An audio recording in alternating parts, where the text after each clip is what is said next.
Pessoal, Bolsonaro está desesperado, está em pânico. Agora surgiu aí um novo golpe dele, né? Que na realidade sempre aplicou, viveu dando, né, supostamente golpe.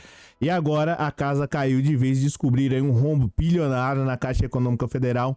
Um banco aí que é considerado, né? Que é considerado, não, um banco que foi criado aí há mais de 172 anos e o Bolsonaro usou para tentar se reeleger. Eu vou te contar tudo, mas antes disso eu peço para você já deixar um like aí, é importante demais para a gente lutar contra o Bolsonaro e vencer, né?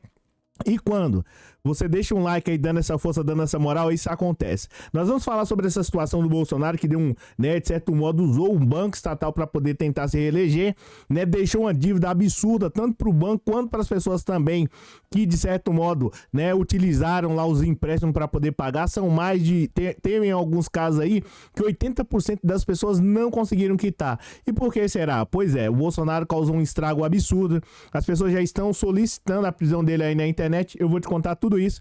Já aproveita e já se inscreve aí no canal. Uma outra situação também que nós vamos falar é sobre a situação do ministro que o presidente Luiz Inácio Lula vai escolher, tá? Lula brinca aí sobre a indicação do Supremo Tribunal Federal. É uma coisa tão minha que eu não quero repartir com ninguém. Pois é. Eu sou o Cláudio Pereira, esse é um canal voltado a direito e política, matérias fundamentais para a existência de toda e qualquer sociedade.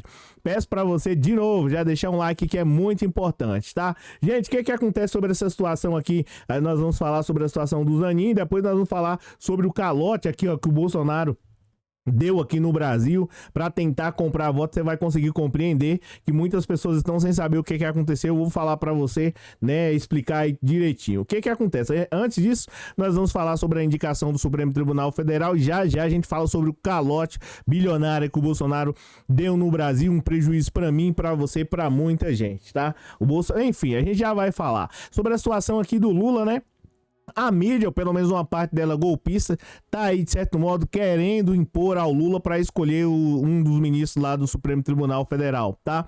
Salvo engano, tem a vaga aqui do Lewandowski, enfim, o Lula tem mais uma outra opção de indicar aqui. E a galera tá aí pressionando, indica esse, indica aquilo, indica uma mulher, indica sei lá quem, um indígena, um negro, alguma coisa assim. Gente, é importante dizer para toda essa mídia aí que é o seguinte: o presidente Luiz Inácio Lula da Silva tá seguindo a própria Constituição, que fala que o presidente tem que o ministro tem que ter um vasto conhecimento no direito, tem que ter reputação ilibada, né? E tem que ter acima de 35 anos, salvo engano. Então, o Zanin, ele preenche todas essas, como é que eu posso mencionar para você? Todos esses requisitos. E essa que é a realidade. Então, não adianta a mídia ficar toda hora impondo para quem o Lula vai escolher. E aí, de repente, vamos dizer assim, o Lula vai e escolhe uma outra pessoa que é de acordo com a mídia. Como é que fica? Né? Fica uma situação complicada. O presidente tem que escolher quem ele realmente achar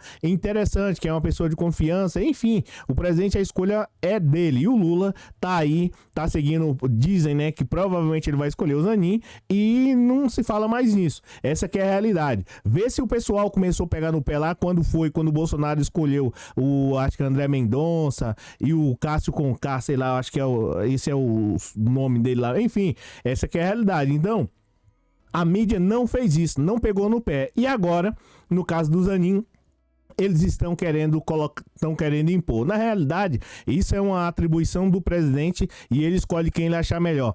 Na época do Bolsonaro escolher duas pessoas lá, ninguém falou nada em relação a isso. Agora, na hora do Lula escolher, eles estão lá dando pitaco. Então, né, eu acredito que o Lula não tem que ter pressa, não tem que ter que cair nessa pilha de escolher um negro, um indígena, uma mulher ou algo do tipo. Essa é a minha visão, tá? Mesmo eu sendo negro, tal, isso não tem nada a ver. O Lula tem que escolher quem ele acha que vai ser melhor para o Brasil e não para a mídia, tá? Agora, falando aqui sobre a situação do caso do Bolsonaro, essa daqui é uma matéria da Folha de São Paulo. Vamos aqui diretamente para o canal do UOL, tá? Bolsonaro provocou um calote bilionário na Caixa Econômica aí, tentando se reeleger, tá? O que acontece aqui, gente? E o valor é um valor significativo, tá? Não é questão de 1 bilhão de reais, 2 bilhões de reais, não, ou 3, ou não. Não é isso não, tá? No início de 2022, o Bolsonaro queria se reeleger. E, como durante todo o tempo, né, todo o tempo aqui, você tá vendo aqui que é um valor absurdo, um valor significativo. Durante todo o tempo aí do mandato dele, ele não quis ajudar os pobres, nem quis ajudar os menos favorecidos. Mas, né, a eleição já estava se aproximando e o que ele precisava fazer? Bem, tô vendo que não tá dando certo aí o meu convívio com os pobres, com os menos favorecidos, dos momentos mais difíceis eu abandonei eles, agora eu vou ter que dar um jeito de comprar, quer dizer, de ajudar eles, né? Então, ele utilizou essa cartada, né? E qual foi a cartada? Não.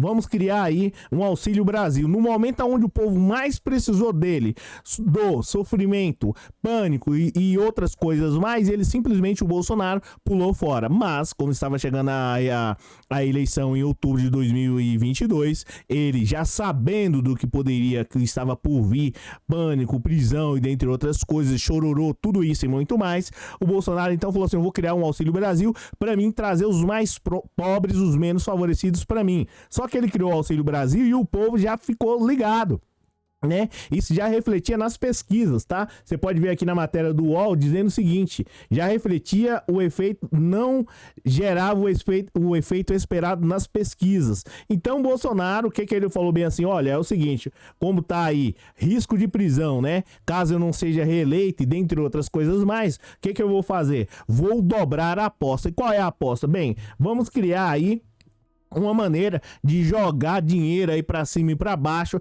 pra ver se cai dinheiro, né, voando à torta e à direita, pra ver se eu consigo reeleger, porque eu preciso, até porque, não porque eu tenha compromisso com o menos favorecido, com o negro, com o trabalhador de modo geral, com a mulher, com o idoso, não, é porque se eu não for reeleito, provavelmente a jaula espera o Jair, e aí foi o caso, né, o que ele fez? Dobrou a aposta, e o que a gente vai ver no caso do Bolsonaro? O que ele iria fazer para tentar reverter essa situação? Ele não tinha dinheiro, não criou emprego, não criou nada para mudar a vida do povo brasileiro de modo geral, tá? Não fez nada para poder mudar essa situação. E aí o que ele fez? Ele simplesmente teve a ideia maravilhosa de utilizar um banco que foi criado há mais de 170 anos, tá? De idade. Independente se ia dar certo ou não, o que ele iria fazer. E aí, através de um instituto chamado medida provisória, que é como assim o presidente da República tem como o poder de criar, como se fosse uma lei que vale aí, salvo engano, 45 dias, tá? Salvo engano, uma medida provisória, aí você vai, tem 45 dias, salvo engano, não, 45 não, 60 dias, é mais ou menos nessa durabilidade. Aí se eu vejo que tá funcionando, eu renovo por mais 60 dias ao todo. Então, ele falou assim, eu vou utilizar isso, utilizou esse mecanismo, tá? Para poder dar dinheiro, ou pelo menos criar 2 linhas de créditos, né? Para os menos favorecidos. Só que ele pensava que ele ia se reeleger. E aí ele soltou aí cerca de 10 bilhões de reais, 10 bilhões e 600 milhões, tá? Então, assim, é muito dinheiro. E aí você vai falar assim, poxa, mas isso aí era para poder ajudar o povo. Não, nada disso. Ele fez isso com o único objetivo, com o único escopo de se reeleger, tá? Utilizando esse dinheiro e aí criando essas medidas de crédito para tentar se reeleger. Só que deu errado, ele não foi reeleito, o povo não caiu nessa ideia e o que acontece? Hoje salvo engano, existe 80% de inadimplência, que era mais ou menos como se como posso dizer para você, ele criou essas medidas lá de crédito lá e para poder emprestar dinheiro pro povo, só que não é o suficiente. O cara ganha, vamos dizer hoje, vou te dar um exemplo, ele ganha R$500 hoje e aí praticamente uma grande parte do dinheiro que ele recebe já vai ser o suficiente para poder pagar o empréstimo. Então o cara não tá nem conseguindo comer. Essa que é a realidade, tá? Então tá aqui o Bolsonaro gerando um prejuízo absurdo. Só para você ter uma noção, a inadimplência chegou a 80%.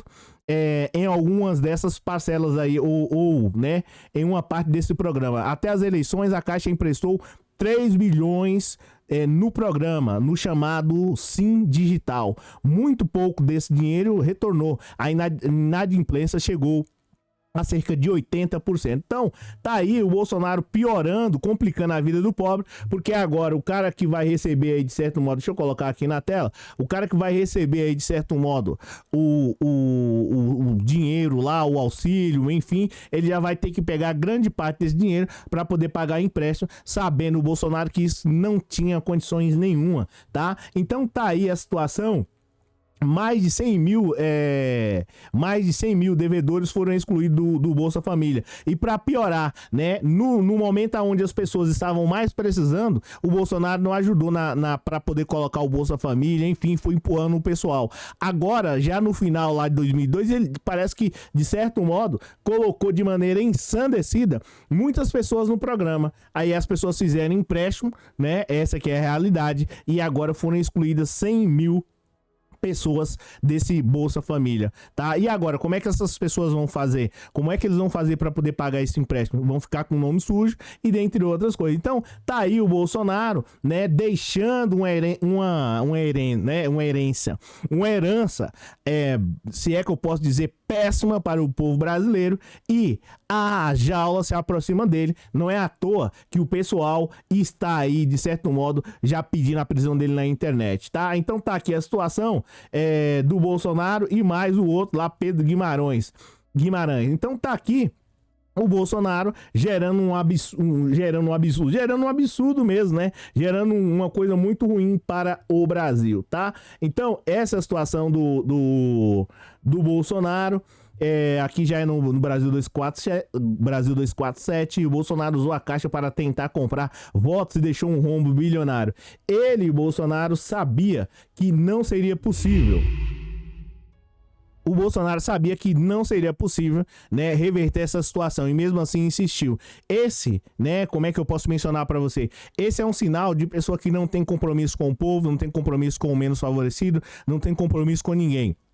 Só tinha compromisso com ele mesmo, com a reeleição dele, para ver se ele ainda continuava no poder. Foi tão péssimo, foi tão horroroso, como diz o pessoal, foi tão horroroso que ele não conseguiu se reeleger, e agora tá aí a Caixa Econômica com um prejuízo absurdo, as pessoas endividadas, e o Bolsonaro com casa lá em outros países. Será que realmente esse é um cara que amava o Brasil? Será que ele realmente era um patriota? Um homem que deixou as pessoas nos momentos mais difíceis, nos momentos mais sombrios da vida de muitos brasileiros, ele simplesmente virou as costas, e no momento que ele precisava para poder se reeleger, ele foi simplesmente sabendo que não teria como as pessoas pagarem, mas mesmo assim apresentou uma arapuca, uma cilada para o povo brasileiro. Esse é um dos piores, se não o pior presidente da história. Eu acredito que ele é o pior presidente. Em segundo vem o Collor, tá? E em terceiro vem o FHC. Então, tá aí um homem, né, que dizem que é brasileiro, que ama o Brasil, gerando um prejuízo absurdo, tá? A jaula o espera, tá aí desesperado, não aparece mais para dar entrevista, não ataca o STF, não faz mais nada disso. Essa que é a realidade. Não sei se está com medo, porque quando ele tinha um foro privilegiado, ele vivia ofendendo o Alexandre de Moraes, Barroso e dentre outros, né? E agora simplesmente pulou fora. Talvez seja por isso. E ó, eu posso te dizer uma coisa, aqui pra gente, me diz aí, eu vou dar a minha opinião e eu quero que você comente a sua aí também aí embaixo, tá? Vamos bater um papo aqui. Deixa eu falar pra você. Você acha que não tem mais coisa ainda pra poder vir revelando aí mais coisas horrorosas do Bolsonaro? Eu acredito que sim. E você acha que ainda vem coisas mais ainda do Jair? Pois é, comenta aí embaixo aqui quem falou, Cláudio Pereira. A gente se fala na próxima. Valeu, muitíssimo obrigado. Valeu, um abraço. Tchau.